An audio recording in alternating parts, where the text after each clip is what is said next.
morning, students. This is our fourth part of the chapter Agriculture for class 10th. In the fourth part, we will talk about that how agriculture is increasing the possibility of the employment, and how agriculture is a significant tool to increase our national economy. That agriculture has been backbone of the Indian economy, though its share in the gross domestic products (GDP) has registered a decline trend from 1951 onwards. In 2010 to 11, about 52% of the total workforce was employed by the farm sector, which makes more than half of the Indian population dependent on agriculture for sustenance. So you can understand that although if we see that from 1950 to the 2010 to 11, that productivity of agriculture is decreased, but about 52% total workforce is included in India in the farm sector activities, and it is all about that more than half of the Indians were dependent on agriculture. The decline share of agriculture in the GDP is a matter of serious concern, because any decline and stagnation in agriculture will lead to a decline in other spheres of economy, having wider implications for society. As you know that agriculture is a basic industry, and it develops the raw material for the secondary and tertiary industry in India and around the world also. So if any type of decline or the stagnation we will find in the field of agriculture, it leads very ill effect or adverse effect on the other you can say industry, and then obviously it will be having the adverse effect in our society. Considering the importance of agriculture in India, the government of India made concerted efforts to modernize agriculture. Establishment of Indian Council of Agriculture Research, ICAR, agriculture universities, veterinary services and animal breeding centers, horticulture development, research and development in the field of meteorology and weather forecast, etc., were given priority for improving Indian agriculture. Apart from this, improving the rural infrastructure was also considered essential for the same. So when government of India, it doesn't mean that if we are having challenges that agricultural products are domestic GDP is all decreasing for a long period of time. The government of India is also introducing so many schemes, and you can say helping hand in the form of ICAR, then also developing the agriculture university, veterinary services to cure the animals, and horticulture development research programs, and so many things. And rural area, they are providing the infrastructure to the agriculturist, so that anyhow the GDP which depend on the agriculture sector can increase and is smoothly developed. So you can see that why are farmers committing suicides in several states of the country. As if we see the news for 6 and 5 years back, then we come to know that they in the different states the farmers are committing suicides in the several states. Why it is happening? If the government is helping so in a various way to these farmers, they are providing a loan facility at the lower interest, they are helping them with the community resource also, then why they are committing suicide all around the country? It is a important question.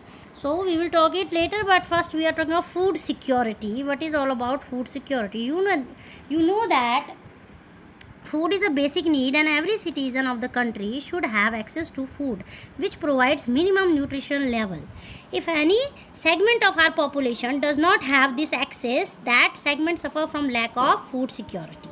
The number of people who do not have food security is disproportionately large in some region of our country, particularly in economically less developed states with higher incidence of poverty. The remote areas of the country are more prone to natural disaster and uncertain food supply. In order to ensure availability of food to all sections of society, our government carefully designed a national food security system. It consists of two components: buffer stock and public distribution system.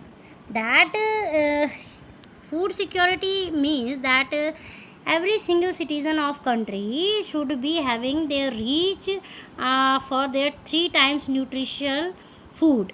But it is very serious concern that the various part of the state, the people are suffering from 2 times bread and butter, and for that, to resolve that, the Indian government come up with a program which known as a national food security system, under which it is having two components: one is buffer stock and second is PDS. That how the buffer stock and PDS is helping for the food security in India. That India food security policy has a primary objective to ensure availability of food grains to the common people, and to the common people at an affordable price. It has enabled the poor to have access to food. The focus of the policy is on growth in agriculture production and on fixing the support price for procurement of wheat and rice to maintain their stocks. Food Corporation of India (FCI) is responsible for procuring and stocking food grains, whereas distribution is ensured by the public distribution system (PDS). So FCI is responsible to procure, to secure the food grains in a stock, where the distribution of food is directly you can say directly under the control of PDS. The FCI procures food grains from the farmers at the government announced minimum support price (MSP). The government used to provide subsidies on agriculture inputs such as fertilizer, power and water. These subsidies have now reached unsuitable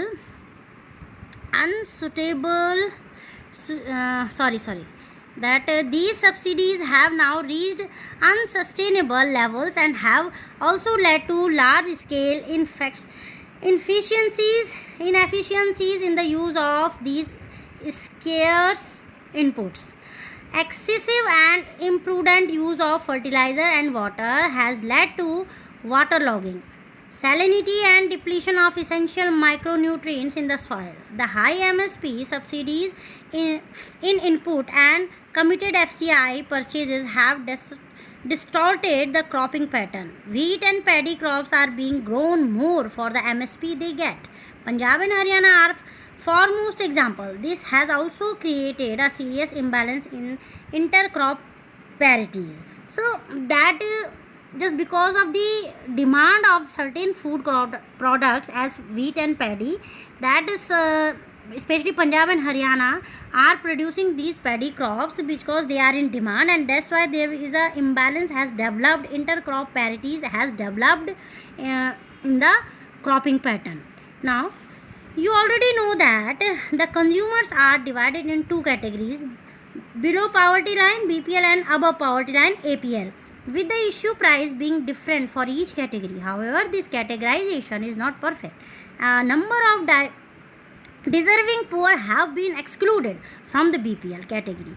Moreover, some of so-called APL slip back to BPL because of the failure of even one crop, and it administratively difficult to accommodate such shifts. Each district and block can be made self-sufficient in food grain production if government provide proper agriculture infrastructure, credit linkage, and also encourages the use of latest techniques instead of concentrating only on rice or wheat. The food crop with a better growth potential in that particular area must be encouraged. Creation of necessary infrastructure like irrigation facility, availability of electricity, etc. may also attract private investment in agriculture.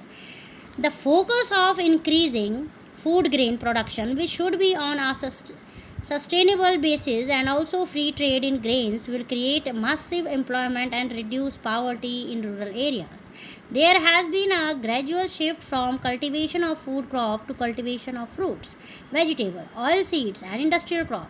This has led to the reduction of in net sown area under cereals and pulses, as now the need is that the horticulture is also developed, that now the Agriculture is not only producing wheat and rice but staple food, but they are also developing the oil seed industrial crops like fruits, vegetable. So that's why the net sown area is also decreases, which earlier was only for the production of cereals and pulses. With the growing population of India, the declining food production puts a big question mark over the country's future food security. The competition for land between non-agriculture uses such as housing, etc., and agriculture has resulted in reduction in the net sown area. The productivity of land has started showing a decline trend. Fertilizer, pesticide results are now being held responsible for degrading the soil fertility. Periodic scarcity of water has led to reduction in area under irrigation. Inefficient water management has led to the water logging and salinity. So now that one important reason, now you come to know that just because of the use of over irrigation and over use of land, how the net sown area of agriculture is decline and how the fertility of the soil is decreasing. One important reason is land degradation. Now we are talking about the land degradation. The question can be framed that what is land degradation, and what factors are responsible for the land degradation. How can we reduce the land degradation? Three question can be framed from the same topic. Now, one important reason is land degradation. Now, free power to a section of farmer has encouraged them to pump groundwater to grow water intensive crop in low rainfall area, rice in Punjab, sugarcane in Maharashtra. This unsustainable pumping has reduced water storage in aquifers. Consequently, many wells and tube wells have run dry.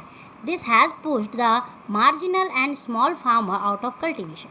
The big farmer with deeper tube wells still have water, but many others face a water crisis. Headquarter shortage, storage, and marketing facility also act as disincentive to the other farmer. Thus, the farmer are badly affected by the uncertainties of production and market.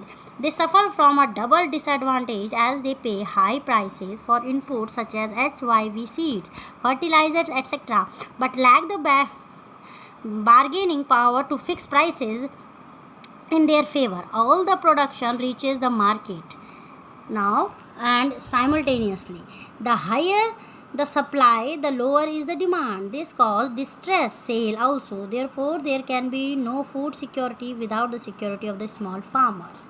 So, it can be asked that there can be no food security without the security of small farmers. Satisfy the question, or do you agree with the statement? If yes, then why? If no, then give reason. Now, impact of globalization on agriculture. Important that how the globalization affecting the agriculture. Globalization is not a new phenomenon. It was there at a time of colonization in the 19th century when European trader came to India. At that time too, Indian species were exported to different countries of the world, and farmers of South India were encouraged to grow these crops. Till today, it is one of the important items of export from India. During the British period, cotton belts of India attracted the British, and ultimately cotton was exported to Britain as a raw material for their textile industry. Cotton textile industry in Manchester and Liverpool flourished due to the availability of good quality cotton from India. You have read about the Champaran movement, which started in 1917 in Bihar. This was started because farmers of that region were forced to grow indigo on their land because it was necessary for textile industry, which were located in Britain. They were unable to grow fruit grains to sustain their family. Under globalization, particularly after 1990, the farmers in India have been exposed to new challenges. Despite being an important producer of rice, cotton, rubber, tea, coffee, jute, and spices, our agriculture products are not able to compete with the developed countries because of the highly subsidized agriculture in those countries. Now, today, Indian agriculture itself at the crossroads. To make agriculture successful and profitable, proper thrust should be given to the improvement of the condition of marginal and small farmer. The Green Revolution promised much, but today it is under controversies. It is being alleged that it has caused land degradation due to the overuse of chemical, drying aquifer, and vanishing biodiversity. The key word today is Gen Revolution, which includes genetic engineering. Genetic engineering is recognized as a powerful supplement in inventing new hybrid varieties of seed. In fact, organic farming is much in vogue today because it is practiced without factory made chemicals such as fertilizer and pesticides. Hence it does not affect environment in a negative manner. Few economists think that Indian farmers have a bleak future if they continue growing food grains on the holdings that grow smaller and smaller as population rises. India's rural population is about 600 million, which depends upon 250 million approximate hectares of agricultural land, an average less than half a hectare per person.